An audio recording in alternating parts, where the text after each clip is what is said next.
Nobody can dictate to India. अगर किसी भी मुल्क को यह लगता है कि हम हिंदुस्तान को यह बोलेंगे कि तुम ये करो, वो नहीं होने वाला। और ये आज की बात नहीं है आलिया जी, ये आज की बात नहीं है। इंडिया का पहला एटॉमिक ब्लास्ट जो था, जो हमने करा था एटॉमिक टेस्ट, वो 98 में नहीं करा था, वो 1974 में करा था, जब इंदिरा गांधी थी प्राइम मिनिस्टर। हमने तब करा था। उस समय इंडिया में लोग भूख से मरते थे, यहाँ पे फैमिन्स होते थे, यहाँ पे भूखमरी से लोग मरते थे। गरीबी आज भी है, लेकिन पहले से बहुत बहुत कम है। पहले तो बहुत ज्यादा होती थी। हमारे पास कुछ पैसे नहीं थे, हमारा फॉरेन रिजर्व बहुत ही लो था। हमने तब नहीं सुनी किसी की। हम तब भी अपने मन की करते थे, हम आज भी अपने मन की करते हैं। अली जी, ये जो अक्सर पाकिस्तान में कहते हैं ना, भारत बहुत बड़ी मंडी है और सब लोग भारत की इस बात मानते हैं कि भारत पास बहुत बहुत पैसा है। ये पैसा तो हमारे पास 90s के बाद आना शुरू हुआ। भारत के तो बहुत बुरे हाल थे। हमारा 68 टन सोना, उस समय गोल्ड रिजर्व से चलती थी, 68 टन सोना हमारा गिरवी रख दिया था हम लोगों ने। हम आईएमएफ के प्रोग्राम में गए, एक बार गए, पर उसके बाद हमने पेट पे पत्थर बांध लिया। हमने बोला कि भूखे सो जाएंगे लेकिन आईएमएफ के पास नहीं जाएंगे। हमने कुछ करा, अपनी पूरी इकोनॉमी को हमने बदला। आज की तारीख में हम दोबारा नहीं गए, एक बार गए थे हम 90 अर्ली 1991 92 कभी गए थे, उसके बाद कभी नहीं गए आईएमएफ के पास। ये कहां से आया? क्या कोई इंडियन कोई स्पेशल ब्रीड है, या इंडियंस के पास कोई ऐसी अकल है, कोई शऊर है, कोई ऐसा इल्म है, ऐसा दिमाग है जो पाकिस्तानियों के पास नहीं? ऐसा that's not true, that's not true. पर हमारा जो भी प्रधानमंत्री है, जो भी हमारा प्रधानमंत्री है, जो भी हमारा आर्मी चीफ है, मैं आपको गारंटी के साथ कहता हूं आलिया जी, किसी का बाहर में प्रॉपर्टी नहीं है। हाँ, बच्चे किसी के सेटल होंगे होंगे, वो डन, दैट इज ओके। बच्चों की अपनी मर्जी है, बच्चे जहां भी जाएं। लेकिन कोई ऐसा नहीं कह सकता कि इसकी डुअल नेशनैलिटी है, इसका ये है, इसका ये है, इसका यहाँ पे घर है, इसका ये घर है। इन्होंने यहीं पे पैदा होना है, भारत में, यहीं में मरना है, और ये जज्बे का फर्क है। जब हम पाकिस्तान और भारत के ताल्लुकात की बात करते हैं तो वहीं पे हमें ऐसा भी नजर आता है कि जहां पर हम इस बात को क्रिटिसाइज करते हैं कि हमारे जो है वो इस तरह की कुछ निसाब में चीजें शामिल हैं, हम अपनी तरबियत में बहुत सारी ऐसी चीजें शामिल है जिसमें हम ये पढ़ाते हैं कि जनाब जो हिंदू और मुस्लिम के बीच जो एक है वो खलीज, वो उसको हम कायम रखना चाहते हैं और ये दुश्मन है और इसके ऊपर जो है गलबा हासिल करना, ये सब कुछ हम खुद इसके ऊपर तनकीद करते हैं। लेकिन वहीं हमें दूसरी तरफ भारत की तरफ से भी कुछ ऐसी चीजें नजर आती हैं, मतलब वहां पे भी हमें लोग ये कहते हुए दिखाई देते हैं कि पाकिस्तान को तोड़ना है, पाकिस्तान को तो इतने टुकड़े होने हैं और इनके ऊपर तो हमने जो ये जगह यहाँ पर कब्जा करना है, ये वाली बातें वहां से भी नजर आती हैं। अच्छा, अब क्योंकि पाकिस्तान एक छोटा मुल्क है और जाहिर है कि आपका मुल्क एक बड़ा मुल्क है, ताकत बड़ी ताकत है, एक छोटी ताकत फिर इसको इनसिक्योर महसूस करती है, तो फिर वो अगर कोई ऐसी बात है भी दुश्मनी की तो वो बढ़ती चली जा रही है, वो कम होने में नहीं आ रही। तो आप इसको कैसे लेंगे कि क्या, और फिर ये कि 71 वाली बात भी जब एक मौजूद हो सामने तो फिर तो वो कहते हैं कि हाँ ये तो करना ही ये चाहते हैं। जी, देखिए, दो तीन चीजें हैं। जब 71 में पाकिस्तान का जब दो टुकड़े हुए थे, ईस्ट पाकिस्तान बांग्लादेश बना था, इंडिया चाहता तो बांग्लादेश को, जो पाकिस्तान में कहते हैं ना लोग अखंड भारत के बारे में, भारत बात करता है, इंडियन आर्मी थी बांग्लादेश में, लाखों की इंडियन फौज थी, और हमारे लिए बड़ा आसान था क्योंकि मुक्ति वाहिनी हमने बनाई थी।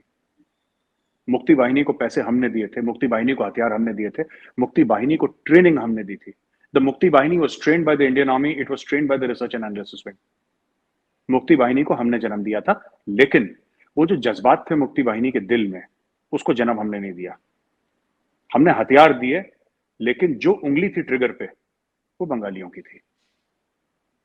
हमारे रिलेशन बहुत अच्छे थे शेख मुजीबुर रहमान से, और उस वक्त अगर इंडिया चाहता तो शेख मुजीबुर रहमान से बात करके कि आप लोग ये करके किसी भी तरीके से इंडिया कोशिश कम से कम करता। मैं ये नहीं कह रहा कि इंडिया कामयाब हो जाता, मैं ये नहीं कह रहा, पर इंडिया कोशिश करता कि ये पार्टीशन में भी ये एरिया हमसे अलग हुआ था, ईस्ट पाकिस्तान बन गया था, हम इस पे कब्जा। इंडिया ने एक एक रुपए की कोशिश नहीं करी। इंडिया ने बोला ठीक है, अब हम लोग चलते हैं जी, राम राम, बाय। हमारी फौजें वहां से निकल गई, कुछ हफ्ते महीने के बाद जब भी निकलना था वो निकल गई। we left and we gave the keys of the kingdom to this thing।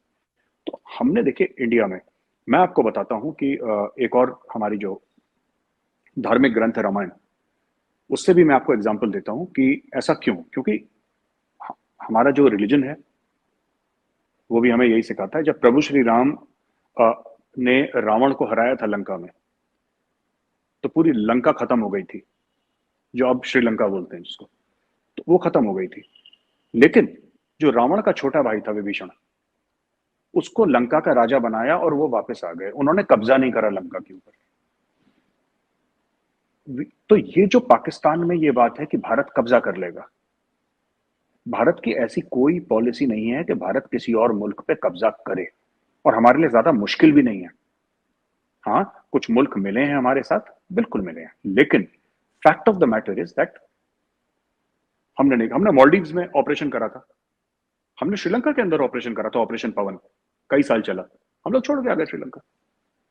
हम लोग छोड़, हमें किसी में इंटरेस्ट नहीं है।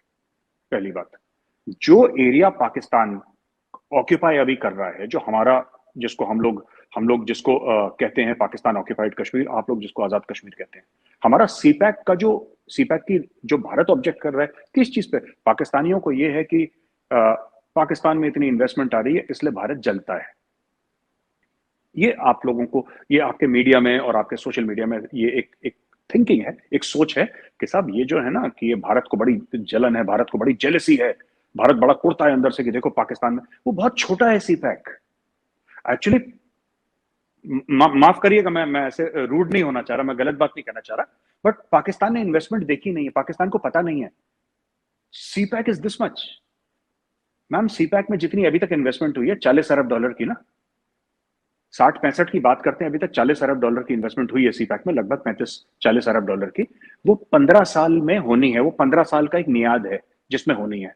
चाइना पाकिस्तान इकोनॉमिक कॉरिडोर जो प्लान है 15 ईयर्स का है, तो जितना 15 साल में आपका हुआ या होगा, उससे 3 गुना, 300%, 3 गुना हर साल चाइना के साथ हमारी ट्रेड है 125 बिलियन की।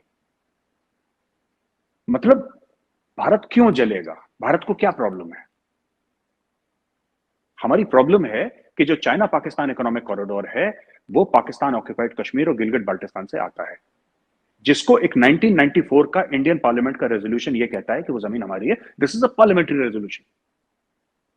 मसला ये है, इसके अलावा चाइना आए बोले कि जी 500 अरब की हम इन्वेस्टमेंट कर रहे हैं पाकिस्तान में, जय हो, have fun, we have no problem at all, हमें कोई दिक्कत नहीं है, पाकिस्तान तरक्की करे, हमारी दुआ है ये। हमारी प्रॉब्लम वो है, और हमारी और कोई प्रॉब्लम नहीं है सीपैक से।